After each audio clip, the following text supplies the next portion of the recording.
Here we are. We're here.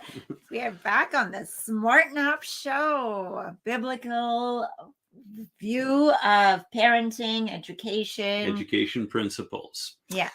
Welcome to the Smarten Up Show. It's great to have you here on the Lamb Network .tv and Facebook and YouTube and all the places you can find us. I think we're using smoke signals too, and it's all good. Well, it's great to be with you. It is August 8th, and we have a fabulous show for you tonight because we actually have our first guest.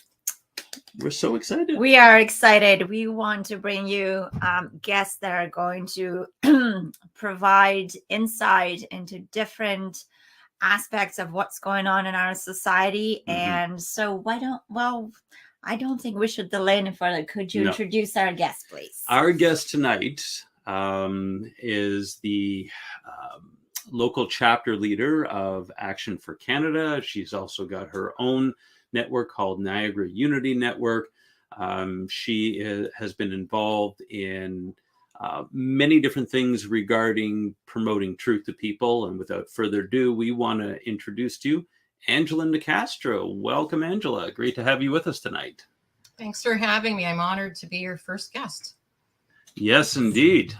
We'll get you an autographed copy of something or other. It's wonderful. Yes. Thank you for saying yes to us.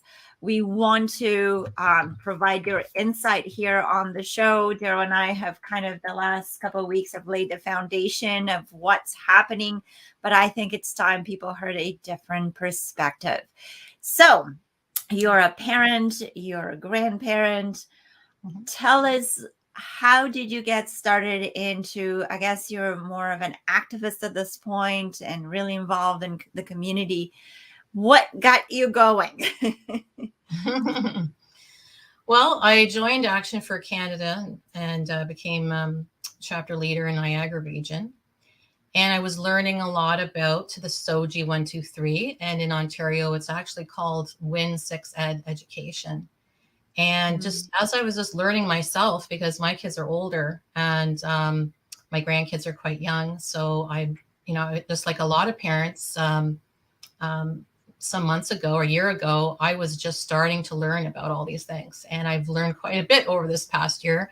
And so I'm trying to wake up other parents and grandparents to let them know what are some of the concerning issues happening in the regular school system, and why are some people in the community doing homeschooling, and why are more choosing to do homeschooling now that they've woken up and realized that there is an indoctrination happening in the schools. And so if you are interested to learn more information about that, Action for Canada's website, action with a number 4, Canada.com has a lot of information and resources. And I did use their notices of liability to serve both the Catholic school board and the public school board in our region notices of liability to just educate them, the trustees on the school boards, as to what the parents' concerns are and what the issues are, why the certain things that they're doing are against the criminal code. And I think they were surprised to hear that case. We do have some U.S.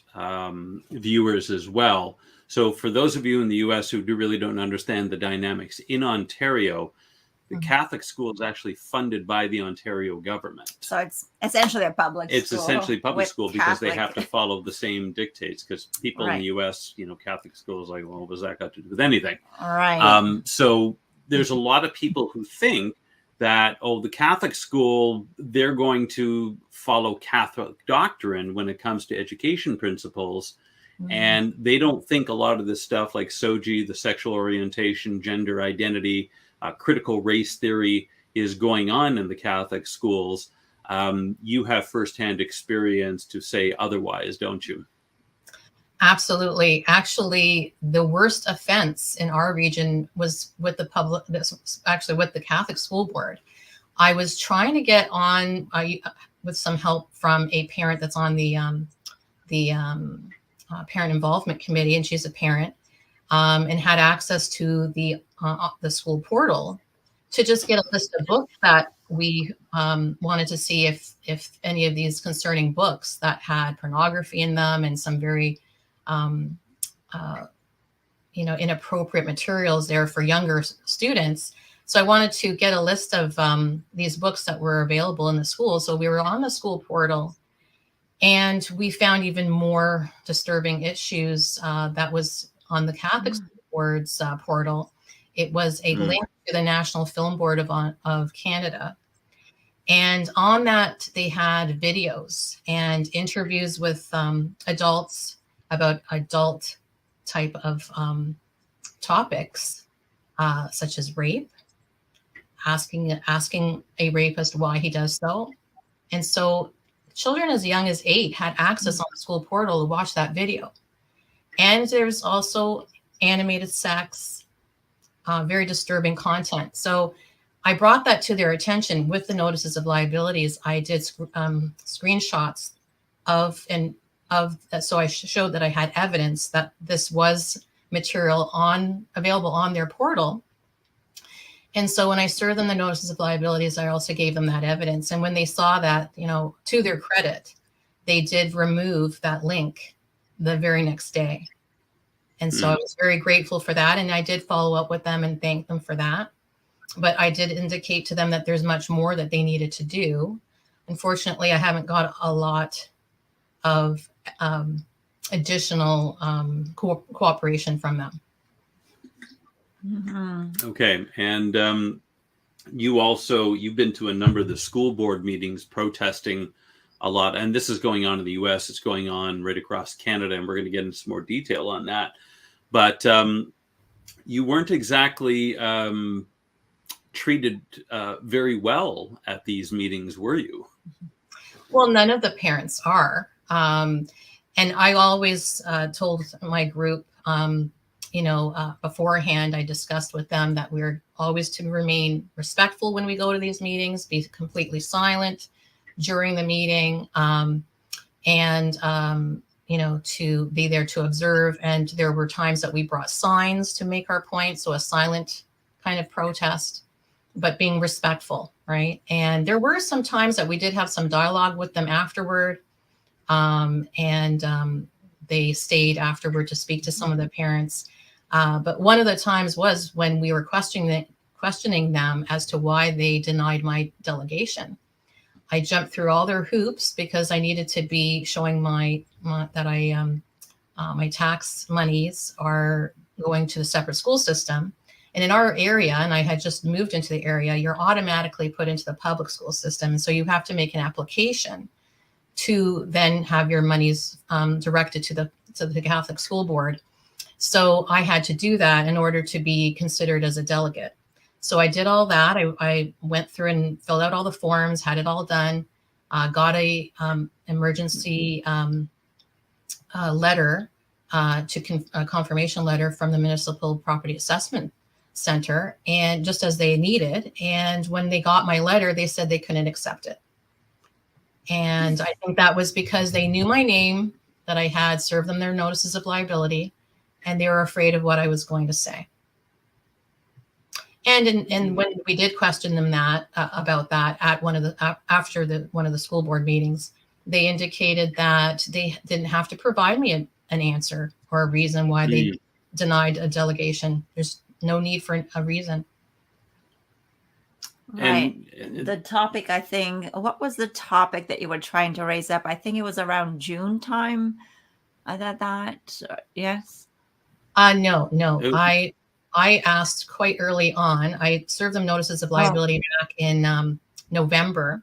So it was early in the new year that I had asked to delegate. Okay. Yeah. So, they did not change their mind. And so I was using other methods, emails, going to other meetings, the parent involvement committees, as well as the school board meetings, to be there to dialogue with them afterwards. I had some private meetings with some of the trustees that were willing to listen, and I sat down with them. Unfortunately, the ones that are in agreement with us, they're in a minority. And so when it comes down to voting for anything, like such as in the last school board meeting, that was in June, there was a motion put forth by one of the trustees to not fly any special interest flags. And that would include the pride flag. And there was a delegation on that. They allowed one. And it was very one-sided in this meeting. They had a lot of students there giving testimonies against the trustee that was wanting to bring forth that motion. They were put up to it by the school board, which I think was a complete manipulation, because obviously they don't really know this trustee. There were certain things that they were told that she said that was twisted, and so they had a different understanding of things that she had said, and were asked to write letters against her, and they were read during this meeting. So it was very one-sided. It seemed very clear that they weren't going to listen to any of the concerns on the parents as to why a Catholic school would need a pride flag when there's the cross. Why is the cross not good enough? So they were not willing to listen to any of those kind of points. And they continued to say that it was all about hate. And no matter how many times the people who were speaking, who had the opinion of not flying special interest flags, said that it was nothing to do with hate, that we understand that inclusivity is required, and is you want to be accepting to everyone. So, there's not. So what is the schools. attitude of the parents in all this? I mean, what do you talk with a lot of parents? I mean, it's kind of you've got a Action for Canada and Niagara Unity Network is all about networking and coordinating with people. How are parents responding to all of this? Well, I see parents are outraged by it. I mean, there are a lot of parents come to me. I have so many messages in my inbox constantly from parents asking me for my advice. What can I do about this? Especially after the pride flag was started to be flown on June 1st. There were a lot of parents that took the position that they were going to make it a point by keeping their children home at least that one day on June 1st. Some kept their kids home longer. But I was finding a lot of parents were telling me that their kids were targeted when they came back to school. And I think we've seen some videos. Some of the Muslim communities were being targeted and shamed for not coming to school on that day. But this was happening to many students in our region. And at the Catholic School Board as well, where students would come to school. There was one parent, she gave me she let me know about her SK child, who the day he went back to school, they targeted him and cornered him, and the teacher told him that more boys marry boys and more girls marry girls. And so when he came home, he asked his parents, why did you and mom and dad, why did you guys get married? Because my teacher said more boys marry boys and more girls marry girls. So why are you married? So he's very confused, and they didn't know what to say. And so I gave her some advice on what she could do to support her child, because that's the primary thing. But also how to make a complaint to the school and ask for this to never happen again, and to have an explanation for it and how to move forward with that. So I did give her some advice, but that is not a one-off type of thing. I get so many parents coming to me telling me about their child in class being asked, how do you feel inside today? Is it different than your outside? Of course, that's very leading. That is confusing to children. It's telling them that your outside and your inside can be non-congruent, and you can choose your gender. If you feel like a boy today, maybe tomorrow you won't. And if you were assigned, they like to use that word, if you were assigned at birth as a boy, you may not feel like a boy. You may be a girl, and vice versa. So, and this is not just high school students they're telling this to, or even middle school. These are young students that are very impressionable, like in JKSK. Well, they have no ability to discern and even understand what the issues they're talking about, much less make a rational decision on all of this. I mean, this is insanity what's going on. Yes. And they start even with childcare, with preschool. preschool. They're Yeah. being introduced to books, and Mhm. yes, so that's correct. Yes. And the damage that is done to the children once they're exposed to all this, you can't really undo that. I mean, it's like they say, you can't unsee something. I have heard a parent of I think a high school student saying, "Mom, so this is a girl, Mom, you want to have grandchildren, but I don't think that's possible. Everybody in my school's gay. Nobody really wants to marry the opposite sex. So I don't know if anybody would want to marry me even. I mean, that's a valid concern even for a teenager Yeah, who is thinking of having a family. How is it affecting families?" Well, I wow. did hear a lot from the high school students when we were doing our Jericho marches that you two are aware of because you joined me on that. Mhm. We were doing some Jericho marches and prayers around places of authority in Niagara region, praying for the leaders there that they would make the right choices on things and to soften their hearts and understand what they're doing to contribute to the problems that we're fighting against. And so we were doing that. And for a couple of the places of authority, I went to some of the high schools. And some of the students came out and asked us, "What are you out here doing? And, you're praying. What, they came and joined us in prayer. And they told us that they're having some struggles, that they're in minority in their classrooms if they think that there's only two genders. And a lot of them said that there's only maybe two of them in a classroom of students that are not bisexual. So they're really in a minority if they say they're just heterosexual, because there's a real brainwashing right now to say that if you don't totally accept your friend who's bisexual or homosexual or lesbian unless you yourself are, right? Because that shows you're totally open-minded, and what they're being taught is that it doesn't matter what gender you love. It's the person that you love, not their gender. Yeah, I filed a complaint a few weeks ago on there was a website that deals with consumer complaints over the pet store that we used to shop at. And they had a whole big, huge display right in the middle and said, "Pets understand that love is love."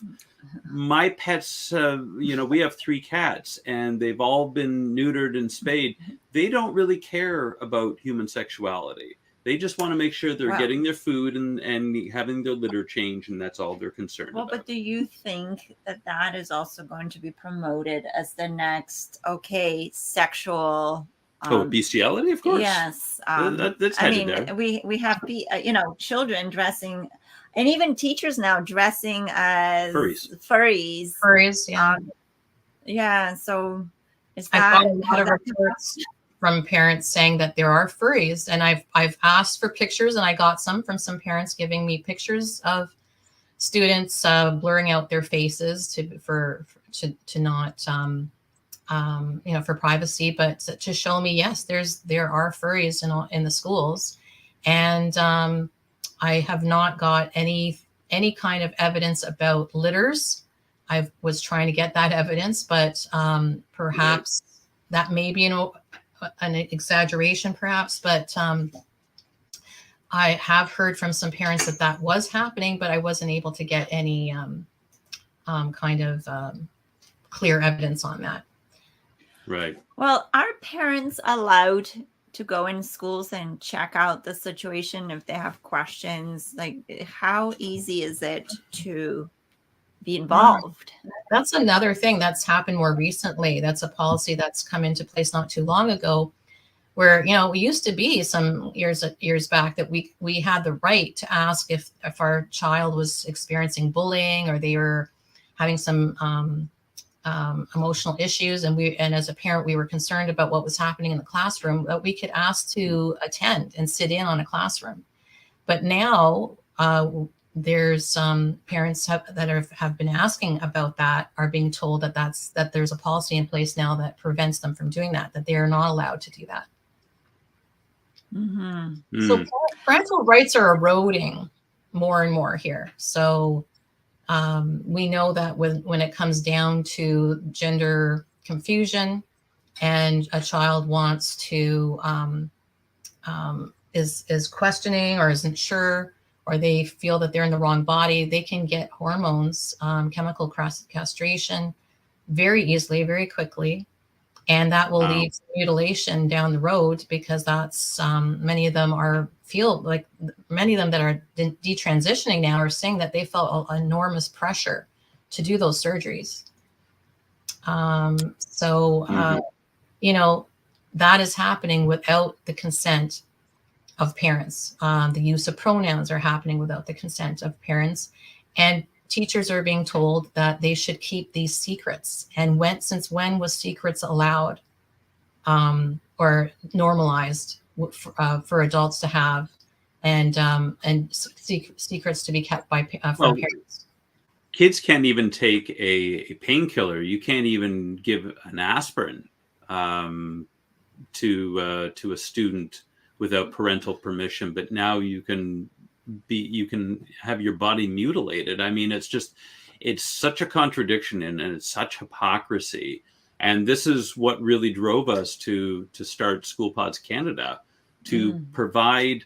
We want to give parents a voice in their children's education. The parents have to be they have to be informed, and they have to have a say in what goes on with their kids. Right. Well, and I was going to ask Angela, obviously the gender ideology teaching is an issue. Are there any other topics that parents have shared with you that are concerned about what their children are exposed to, or being forced to, or just without their consent? Well, yes, I've in addition to the washroom situation, because not all schools have a separate washroom for trans children. And so that can make it very uncomfortable for girls being in the washroom with biological males that are coming in. And I'm hearing that some girls are actually holding it and waiting until they get home because they're too afraid to use the washroom. So that's a real concern. I've heard from parents that there's book clubs with the list of books that you can find on Action for Canada's site that are concerning. The concerning books. There's like over 60, or there's 60, 100 books that you could find that are alarming, that you will find in the public libraries and the schools. And a number of parents have complained about books that they had proof were in their schools in Niagara region. And this is happening all across Canada. That I'm hearing from other chapter leaders and other people I'm connected to. But in our region, parents complained about these books, and it was admitted, yes, we had this book, but it's removed now. Now, how do we confirm that? And how do we know that next September it's not just put right back into the school library, right? Mm-hmm. But there have been a number of these books that we have on our list that are concerning books that should not be in the libraries that are there, and they're in the schools, and they're in the book clubs. They're on the list for, the parents are seeing the list of books that their kids could choose to read, and there's a number of them that are in the Rainbow Club. I guess they call it Rainbow LGBTQ. Inclusive headings, I guess. And, sometimes there isn't much of a choice, because when you're in a book club, there might be a book chosen, and that's the book that they all read so that they can discuss as a group. Mm-hmm. Right. Yes, of course. I hear there's a lot of pressure. We just spoke with a student teacher today, and she said that a lot of teachers even are activists and making sure that the children are activists. Mm-hmm. And, the other topic we discussed is the literacy is alarming in schools. Right. And so what are parents really looking for now? Like what do you hear that the parents want the schools to be like, or what do they want to achieve at this time? They want the focus to be on the basics, on reading, math, arithmetic, all the, they want their children to have a good education. They already suffered through COVID and are behind, and the testing proves that they're behind. And instead of there being a focus on getting that back up and beyond, there isn't. There's so much time being put into this gender ideology. Yes. Yes. Yeah, Wendy, who's watching on the Lamb Network, said that her coworker in Minnesota stated her daughter was complaining about the litters being placed in the bathrooms. That was 1.5 years ago. Okay, so in the U.S., but Yes. again, I've heard those being done here in Canada, but again, like Angela mentioned, that it is a little bit harder for a parent now to go in and assess the situation in the school building. They want them completely blocked off. They don't want to give you access. You were given a trespass order for simply stating an opinion, and you're not allowed back on right now. So can you tell us a little bit about that, if you feel comfortable talking about it? Or? That is correct. So I am now... because you're very scary. I mean, I just, very threatening. All 5'2" of you. I'm 5'2". Yeah. So, I mean, the children are taller than me, right? So most of them, even in middle school. So, this was, really a intimidation tactic that the school board at the Catholic school board chose to do in dealing with me. After the last school board meeting, I was there, and I'd been to so many of them. And as I said, I always, ask everyone to be very respectful and quiet and those, that kind of thing. And again, everyone was. It was the room was filled with parents. There was the other side as well. I believe they were activists. Many of them didn't even have their children at our school, but they were called in to come in and sit there with their rainbow flags and whatnot. And I know that because I talked to many of them outside, and I ascertained that many of them did not have their children at the school. But so there was this meeting, as I was mentioning before, which was very hard to take because they were attacking people who had the opinion that a separate school flags, separate interest flags should not be flown, and saying that it was a hateful thing. And it was against the LGBTQ community to not want a pride flag to be flown. So there was a lockdown the day before, just so I could mention, before the school board meeting. And it was there. Apparently there was a threat made to one of the schools. They didn't identify which school. All the schools across the region were all locked down. They sent out notices to the parents: do not come and pick up your children. They're okay. There's police presence, and we're monitoring the situation, but we're in lockdown. So by the end of the day, the police sent out a report, and this was the day before the school board meeting, that the threat was not credible, they had determined, and it was outside of Canada.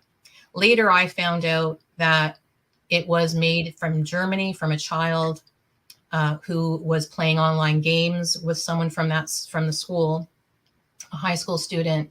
There was some kind of tiff between the two of them, and he or she, I can't recall, from Germany had made some call to her school to get back at her.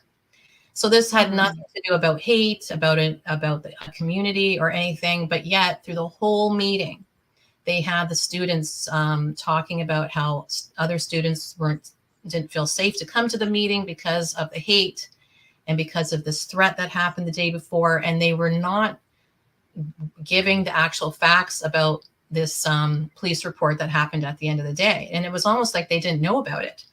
So at the end of that meeting, there was no more speakers. The last speaker had spoken. And throughout the meeting, there were people speaking up and yelling out things, and they were not asked to leave the meeting. But at the end of this meeting, and it was too much to bear to listen to this nonsense and not correct it. So I stood up. Actually, I didn't stand, but I when I was sitting there, I just said very calmly, and I have this recorded, so I have proof that I was very calm, and I have witnesses that have written witness letters to attest to this, that I said very calmly, what about the police report? And what proof do you have about there being a threat or a continuing threat to the students? Because it said it wasn't credible. It was made outside of Canada. So I just made that comment. Other people had made comments not asked to leave. But when I said that, because I'm who I am and they don't like that I serve them notices of liability, they took their opportunity and the chair said, get her out, right?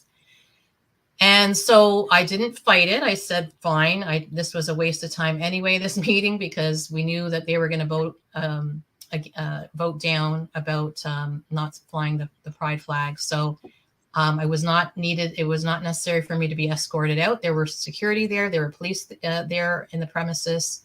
But I got up and left quietly. And the next day they sent me a no trespass letter saying that my behavior was aggressive and belligerent, that it was against the code of conduct, that I was determined to be a threat to students and staff, and that I could not set foot on any school property in the region or buses or transportation of the school. Mm-hmm. So, I mean, that was just ludicrous. It is just an intimidation tactic. It's, very vengeful, petty. And so I have had to get a lawyer involved, and a letter has been sent to the school board. I have not yet heard back, but they were supposed to advise me of my right to appeal, which they did not do in the letter. And my lawyer had pointed that out to them. And we attached the 3 witness letters that asked for immediate withdrawal because it was unreasonable what they did. And I was not against nothing I did was against the code of conduct, and certainly was not of any threat to anybody. And so it was requested to be immediately withdrawn. Now they can get back to my lawyer saying that I would have to appeal. And if that's the case, that I may have to take it right up to the Supreme Court of Canada. And I am very prepared to do that, because someone has to make a point to these school boards that are doing this to parents all across Canada, that they can't push us around, that they cannot just willy-nilly give a no trespass letter like I've heard others have had, just because they attended a meeting, just because they gave an opinion at a meeting. That is not a threat. That is not under the director of education who sent the letter only has authority to do that, to send a letter saying you are banned from future meetings or for being on the premises if there was a really credible threat to safety, which is they cannot show that. So I have so much evidence, including a recording of myself, that will show if I go to court, and they would have to pay for my expenses, because this is a waste of everybody's time and money. Okay, so I mean, obviously parents aren't being heard, and they've essentially circled the wagons, haven't they? Mm-hmm. They control everything now. There's an agenda, and they're very militant about it. And we know this is a spiritual issue behind this, which is why it is the way it is. But I mean, the question that I think a lot of people are asking at this point, is it really worthwhile to spend the time going and protesting at the meetings? Or is there maybe other options? What can be done? Considering that it's so difficult to voice a different opinion in a meeting. There were over 40 parents or something like that were protesting at one of the school board meetings, and you all got shut down. So you're really being shown that you don't have a voice in all of this. And even if you were to make small concessions, let's say you get the trespass order revoked. I mean, and you might have to go up to the Supreme Court to do that. Wow. But is it really worth our time to do that? Or maybe the better option is just yank our kids out of the school system. So A, they're not getting the funding. B, there's no one there to indoctrinate. Is that going to be helpful? I absolutely agree that I definitely have changed my focus in supporting parents with giving them resources for homeschooling. That's why you and I teamed up, and we did do that homeschooling info night, and we're talking about doing another one before September. So that is a good focus to have. And I think parents are realizing that the homeschooling is a solution. For me personally, because I was personally served this no trespass, I think that it's a matter of principle as well. And to set a precedent so that the schools know that they can't do this to parents. They cannot label a parent a terrorist, basically, for having an opinion that goes against their agenda. So that I think is something that I gladly take up for others, because they need to know that they can't continue to treat parents that way. But they are going to until there's such a groundswell of backlash. And I think, what I have maintained for a long time is we got to hit them where it hurts. Hit them in the pocketbook. You pull the kids out, the school boards lose the funding, and then, teachers' jobs are starting to be in jeopardy. And then the trustees, it's going to have a domino effect. But the amount of effort that you have to put into these fights, it's crazy, when it's common sense that parents should have a say in what happens with their kids. So it should be common sense, but look what happened with Higgs, Premier Higgs from New Brunswick, who tried to make those amendments to the policy to allow some, to have less restrictions on parents on their ability to be informed of their kids' change in pronouns, things like that, under the age of 16. And he got such pushback, right?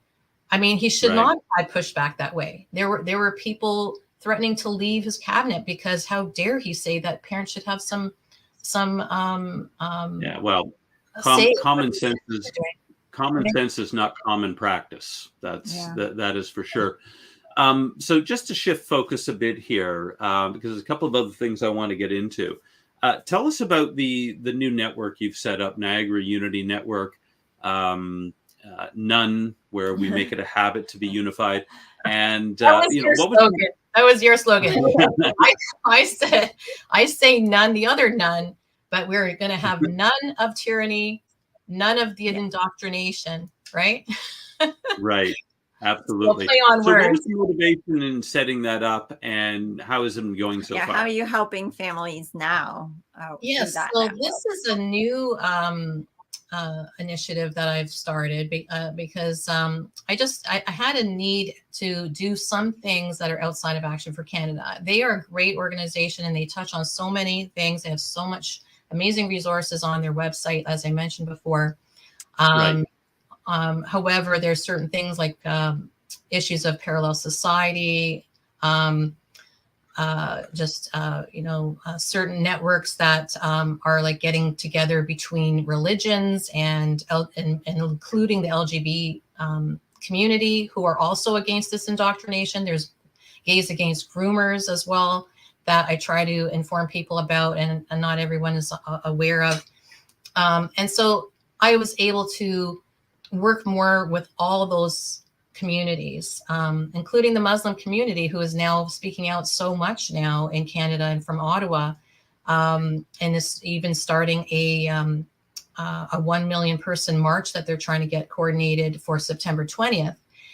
And so to be able to network with all these different communities, I needed to set up a different network under my own umbrella. So I started Niagara Unity Network, and I'm hoping to be able to reach all different communities. If we have something in common, and that's the children, I think that's so important, then we need to come together and be able to make a difference and make an impression on the government that they can't ignore, that we will get media talking about. The mainstream media is important. And that will happen if there are that huge numbers involved with both exiting the school, because there's going to be stats that are going to be starting to be talked about. That how is it that the school has such a a low enrollment, right? So between that low enrollment and maybe having this March coming up in September 20th, that is going to be making a huge statement if we can come in big numbers together in unity to show that we're just not going to take this anymore. Leave the kids alone. Mm-hmm. And I think a question I have, we're talking about faith and people who believe in God, Muslims and Christians, but do you find that other families outside of those who believe in one God and so forth, do you find other families too are finding that this is unacceptable to them and are joining this effort to be able to have a say and teach their own children about sexuality rather than the school being involved? Yes, exactly. Well, I mentioned even the Gays Against Groomers. So, you know, all parents are waking up to the fact that that there is an agenda. It's coming down from the UN and the World Economic Forum, and that this is global. And they are really putting forth a valiant effort that they're pressuring all the schools and dangling the carrot of money and funding when they have all these inclusivity, diversity groups. They get more money the more committees they have on these things. You know, people are waking up to that and realizing that this is not about inclusivity. They already had policies in place for anti-bullying. What is this all about with this? I mean, this goes well beyond saying that there's some families that have two mummies and there's some families that have two dads. It goes well beyond that. They're talking about sexuality to children that I mean, as adults, we don't care when we meet people what people's sexuality is. They like, why must you announce it? Like, I don't need to know. I'm just going to take you for who you are, right? And let's work together. Like, I don't care who you have in your bedroom. That's your own private business. But why they think they need to tell children this, right? Yeah. It's, I mean, really all they need to know is about the, you know, other different families, you know, sure, be respectful for that. But right. It goes well beyond that. And so I think the LGBT, and I'm leaving out on purpose the TQI plus, two-spirited plus, and whatever else goes in there. Because the LGBT changes every day. Yeah, the TQ sometimes is problematic. Not always. There's many trans out there that are saying that they're against this indoctrination as well. There's drag queens that are coming out saying they're against this indoctrination, and story time should not be done by a drag queen. So they themselves are saying this. But the LGBT community, you know, they take offense because they say, well, just let these kids that might be just gay and let them become an adult and decide who they are and what their identity is. And then if they still want to trans when they're 25 or above or something, because the brain does not develop until that age anyway, for them to make such a decision, a permanent decision, you know, and don't have these kids transing and having hormones therapy at 12 years old, 15 years old. You know, that's just really messing them up, that they will never get back some of their functioning. Many of them become sexually infertile, not just infertile, but sexual non-functioning. They'll never have a proper sex life, you know, so there was one kid I just read about in the news a few days ago, and he transitioned, had the surgery and everything, and has been going through all kinds of mental issues. Well, now he wants to tap in to the euthanasia laws to end his life because he's depressed and knows that there's no remedy. I mean, it is just, this is the worst kind of abuse that you can possibly imagine. It is abuse. Yes, it is. I mean, that's the terms that we need. We need to be harsher in how we discuss these things, because, you know, they don't have, the left has no qualms about calling us terrorists and a hate group.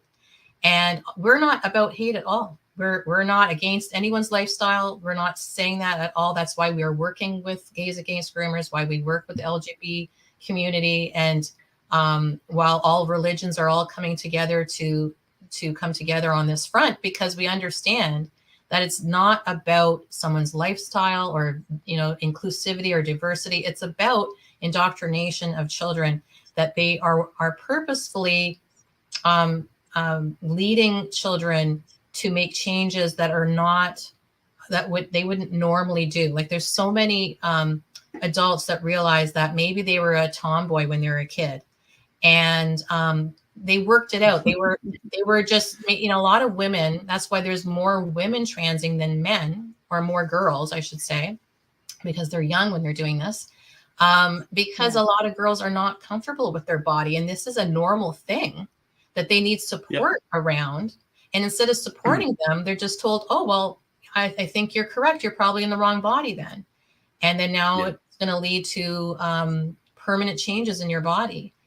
And so people are realizing that, wow, if this brainwashing was happening when I was a kid, I might be thinking I was in the wrong body too. And that is wrong. And that is what's happening, because it is a social contagion. And there is over a 4,000% increase in transing in mostly girls, which does not indicate it's a natural thing that we're all supposed to be supportive of, because this is a natural thing that we have to, accept as part of what happens in our community. And that is not the case, because trans community is under 1% in normally. And it's not because, well, now there's more acceptance for it, and that's why it's increased. That is so not true. If you look at all the research on this and all the different positions and on it, you realize that that's just not true. Yeah. Well, I think this September 20th March, what I'm hearing from the people who are discussing it, people are not even so much protesting the fact that there's different genders, or people might identify as different things, but people are protesting the fact that parents now have no say in this, and this is a big secret. And so parents are protesting the fact that they, it's almost like the state's trying to take the children away from them. Well, not almost, they are.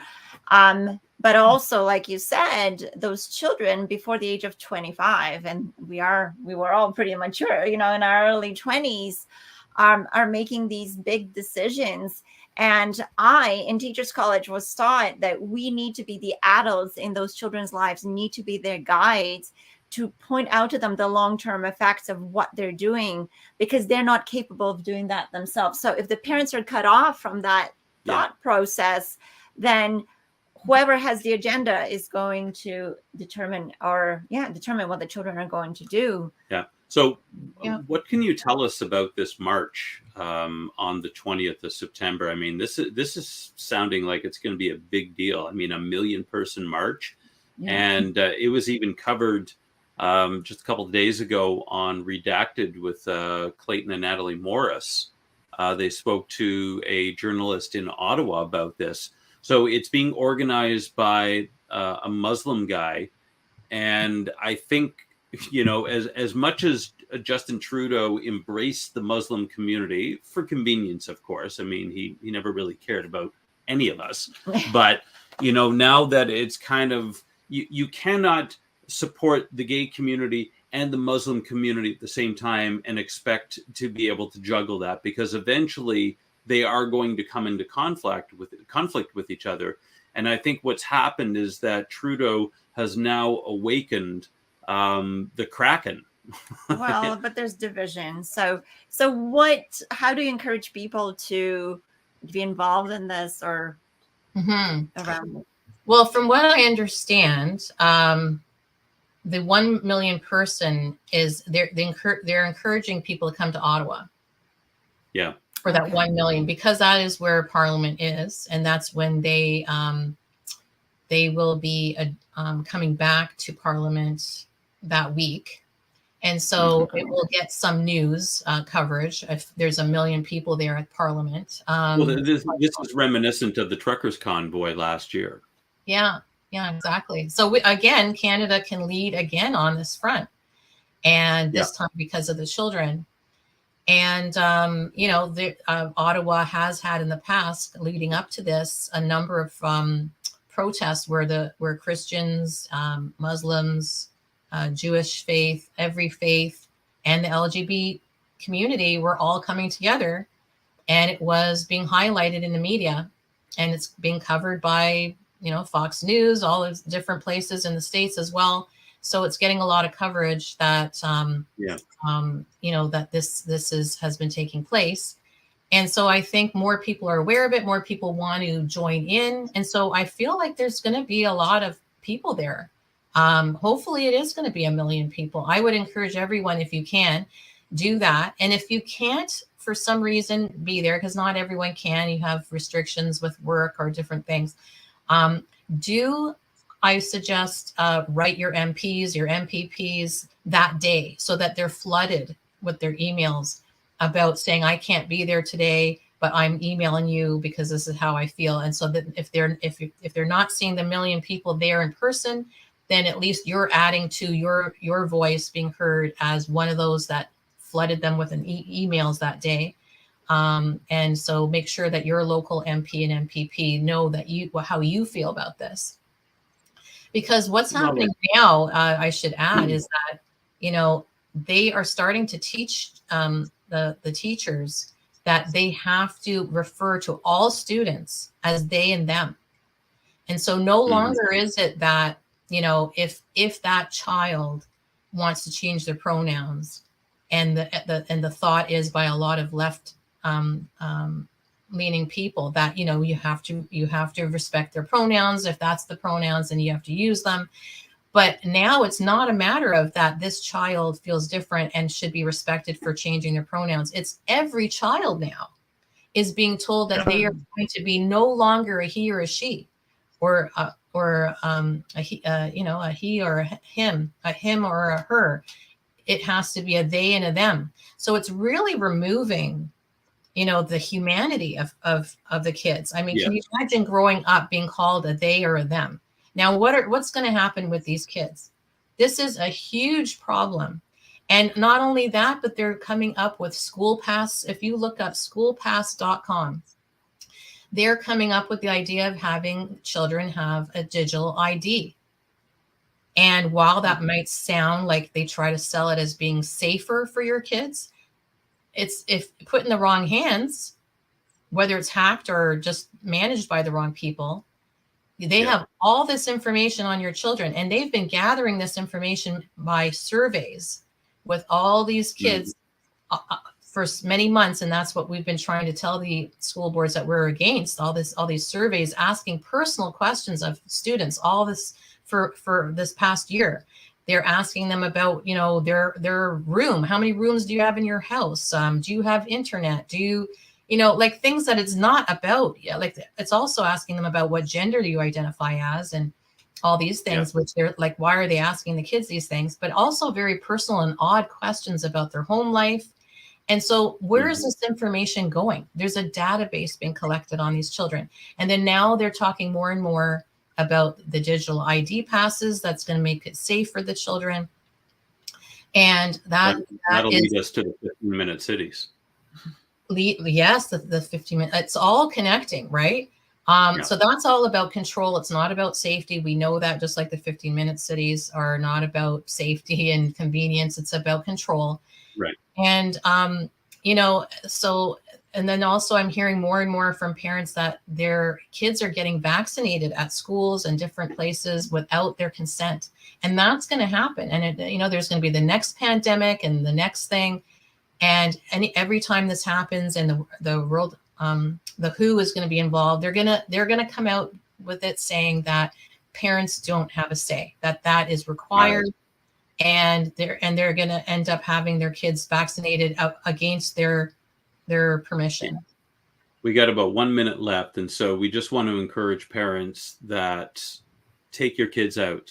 You cannot entrust them in the school system anymore. They're being taught critical race theory, which is taught racism, this whole gender craziness, and it's all madness. It has nothing. Kids should just be focused on academics. Kids should be focused on learning how to play together and learning life skills that are going to encourage them. Problem solving and so forth. And like you said, Angela, we are hearing that the medical is coming back. I mean, parents are still being told that they need to present a full vaccination record and so forth. So Yes, we think there's just too many That's things just going not on. true. They try to do that, and they tell you have to do things, but you really don't. Even on the government website, you can find something that says So that that's why you can fill out. that's why it's so important to know your rights. You All have to- right, Angela, it's been great having you tonight. Thank you so much you. for sharing with us. You're doing great work. You can catch her at Niagara Unity Network on Facebook. Do you have a website up? No, not on Facebook yet, but I do have on Telegram. Okay. Telegram. So you can reach out to her on Telegram, Niagara Unity Network, and you Action- can also go visit the Action for Canada on Facebook. Yeah. All right. Excellent. Thank you. Well, we've come to the end of another episode of Smarten Up, and thanks very much. We'll look forward to seeing you next week. Take care. Bye. We are richly blessed to bring you what we believe is the fullest, most diverse, yet up-to-date progressive teachings, discussion, and prayer programming you can find anywhere on this planet. Be sure to take the tour of the MessianicLambRadio.com website. I'm Susan Hoogie, thanking you for joining us on the Messianic Lamb Video Network.